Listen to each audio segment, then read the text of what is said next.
नमस्कार दोस्तों, स्वागत है मेरे एक और ब्लॉग के अंदर आपका। इस वक्त मैं राजस्थान के अंदर हूँ, खाटू श्याम के अंदर।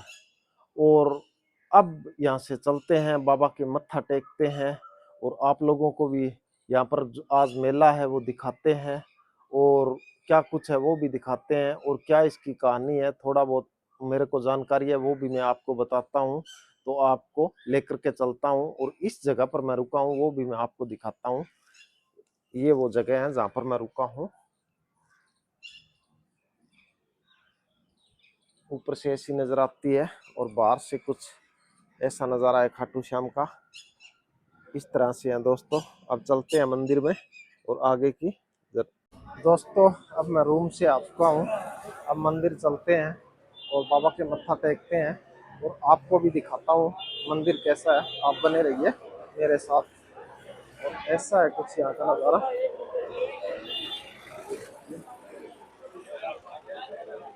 ऐसा लाइन लगी हुई है अंदर जाने के लिए, इतनी मुश्किल से ही जाना पड़ेगा।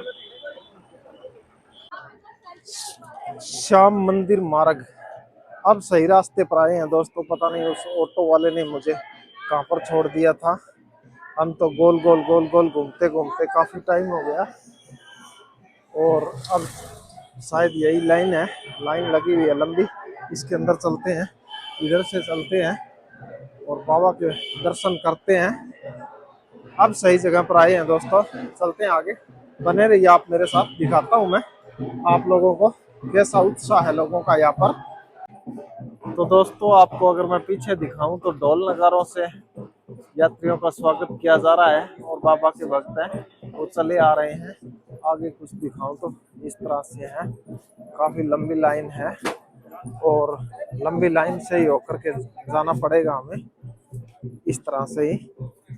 दोस्तों अभी मैं मुख्य लाइन में आया हूँ। इतना घूमते घूमते आपको दिखाऊं मैं, लाइन तो काफी बड़ी है। इस तरह से है लाइन, ये देखिए इस तरह से है। बाबा का फोटो लगा हुआ है, इस तरह से है, काफी बड़ी लाइन है।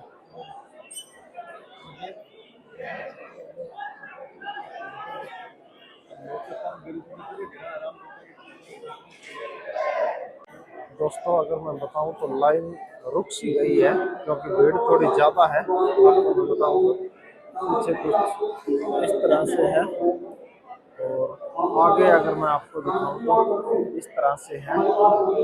ये देखिए हमें खड़े खड़े यहाँ पर काफी देर हो गई है, मेरे को खड़े खड़े आगे बढ़ ही नहीं रही है, इतनी ज्यादा भीड़ है। लोग यहाँ पर सेल्फी ले रहे हैं, वीडियो बना रहे हैं, एंजॉय कर रहे हैं। ऐसा है दोस्तों कुछ, देख लीजिए आप। काफी लंबी लाइन है दोस्तों, इस तरह से हमारे ऊपर जो है इस तरह से पंखे चल रहे हैं बड़े बड़े।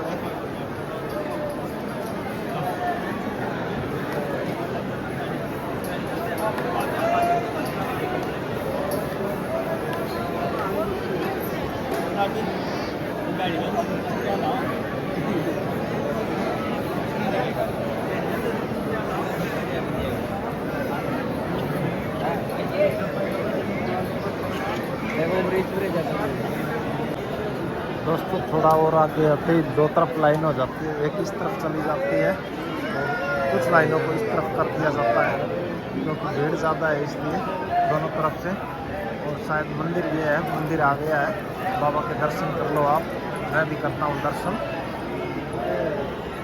ये सामने जो नज़र आ रहा है यही मंदिर है मेरे हिसाब से तो। ऐसा ही है दोस्तों। दोस्तों अब हमारी एंट्री यहाँ से होगी, ये देखिएगा ऐसा कुछ है और बाबा के जयकारे लगा रहे हैं भगत जन और धीरे धीरे आगे लाइन में बढ़ रहे हैं। हम भी चल रहे हैं धीरे धीरे। मशीन को हाथ लगाना सख्त मना है, ऐसी कुछ चेतावनी भी दी गई है।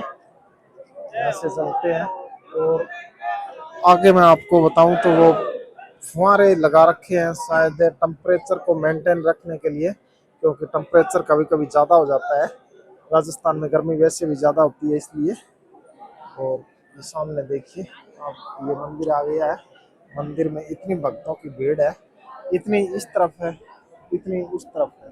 वो देखिए आप दोनों तरफ लाइन है, ऐसे लाइन लगी हुई है, लंबी लंबी लाइन है। और कुछ बच्चों को लेकर भी आए हुए हैं, बच्चे हैं, बूढ़े हैं, औरतें हैं, जवान है, सभी लोग हैं। इस तरह से है सब। ऐसे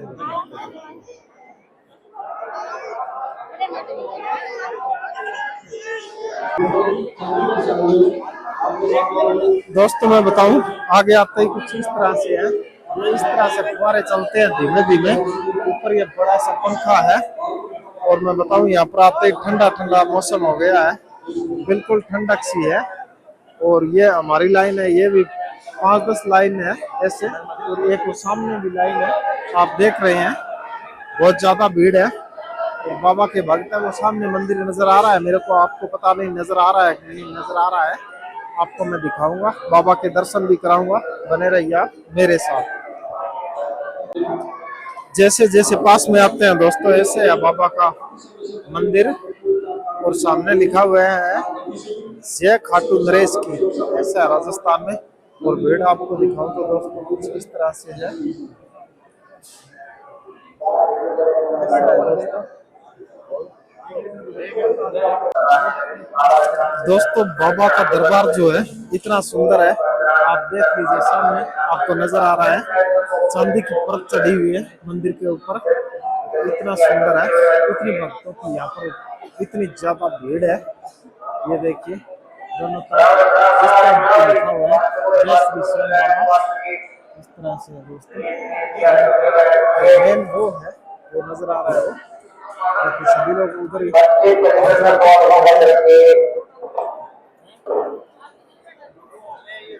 देख लीजिए साथियों, दर्शन कर लीजिए बाबा के, खाटू श्याम बाबा हारे के सहारे।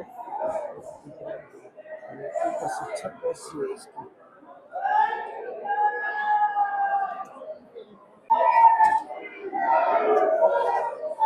बाबा के दर्शन कर लिए हमने साथियों, इस तरह से बाहर एंट्री होती है।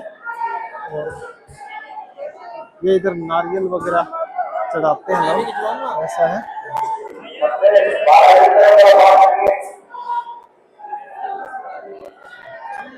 ये लाइन बाहर की तरफ जाती है, बाबा के दर्शन करने के बाद चलते हैं हम भी बाहर। दोस्तों अच्छी तरह से बाबा के दर्शन हो गए हैं, दर्शन कर लिए हैं मैंने, मुझे बहुत ही अच्छा लगा है यहाँ पर आकर के। अब मंदिर से बाहर चलते हैं, बाहर आते ही ये एक नीम का पेड़ है, इसके भी ये धागे बांध रहे हैं, ये भी शायद इनकी कोई परंपरा होती होगी, महिला है, पुरुष है, लड़के हैं, सभी इनके धागा बांध रहे हैं इस पेड़ के। ये देखिए इस तरह से गोल गोल घूम करके, पता नहीं क्या इनकी प्रथा है, ऐसे है साथियों। यार ये ऐसे कुछ भगत जन जा रहे हैं, कुछ आ रहे हैं, तो दोस्तों मेला कुछ इस तरह से है, ये देख लीजिए आप कैसा है मेला, नजर आ रहा है आपको। ये मंदिर से बाहर आने के बाद का दृश्य है इस तरह से। दोस्तों जैसे ही मैं बाहर आया हूँ, मैं तो पहली बार आया हूँ, मुझे पता नहीं है इतना ज्यादा, लेकिन ये जो बोर्ड लगे हुए हैं इनको देख देख के ही चल रहा हूँ, ये बताते हैं कि बाहर आप इधर से जाएं, इधर से जाएं, ऐसा है। नेक्स्ट इस तरफ बता रहे हैं, बाहर इधर से जाया जाएगा, देखते हैं किधर से जाते हैं, किधर से जाया जाता है। हाँ ये दोस्तों अब मैं मेरे रूम पर आ चुका हूँ, और अगर इस खाटू श्याम की बात करें तो इसका सीधा सीधा इतिहास है, वो महाभारत काल से जुड़ा हुआ है। मैं आपको बताऊं तो महाभारत के अंदर माता कुंती के 5 पुत्र थे, एक का नाम था युधिष्ठिर, एक का नाम था भीम, एक का नाम था अर्जुन, एक का नाम नकुल, एक का नाम सहदेव, ऐसा कुछ था साथियों। और जब वो लाक्ष्य ग्रह के अंदर इनको मारने का प्लान होता है, तो ये लाक्ष्य ग्रह से किसी तरह से बच करके बाहर निकल जाते हैं, और बाहर जब वनों के अंदर चले जाते हैं तो इन सबको थकान हो जाती है, और ये सारे सो जाते हैं, कुंती माता भी सो जाती है, लेकिन भीम जो होता है इनकी पहरेदारी करने के लिए वहां पर जागता रहता है। तो वहां पर एक राक्षसनी आती है, उसका भाई था, वो उन्हें खाना चाहता था, लेकिन राक्षसनी उनको वो भेद है वो बता देती है, और भीम जो होता है उस राक्षस का वध कर देता है और उस राक्षसनी से शादी कर लेता है। शादी करता है, उस राक्षसनी का नाम था हिडम्बा, और हिडम्बा और भीम को एक पुत्र हुआ था जिसका नाम था घटोत्कच। वही घटोत्कच जिसका महाभारत के युद्ध में महारथी कर्ण ने अपनी दिव्य शक्ति से वध कर दिया था।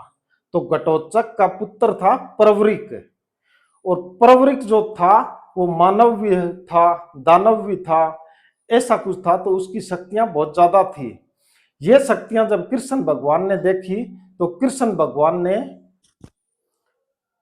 तो भगवान श्री कृष्ण ये सब शक्तियां देखते हैं तो प्रवरिक का शीश जो है वो दान में मांग लेते हैं, और प्रवरिक अपना शीश काट करके हंसते हुए भगवान श्री कृष्ण के चरणों में रख देते हैं।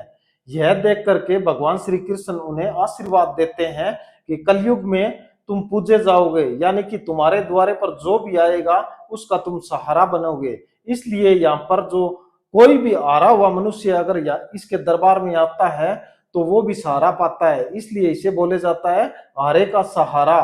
तो दोस्तों इस ब्लॉग को यहीं पर समाप्त करते हैं, मिलते हैं किसी अगले ब्लॉग के अंदर। तब तक के लिए जय देश, जय भारत, जय संविधान साथियों।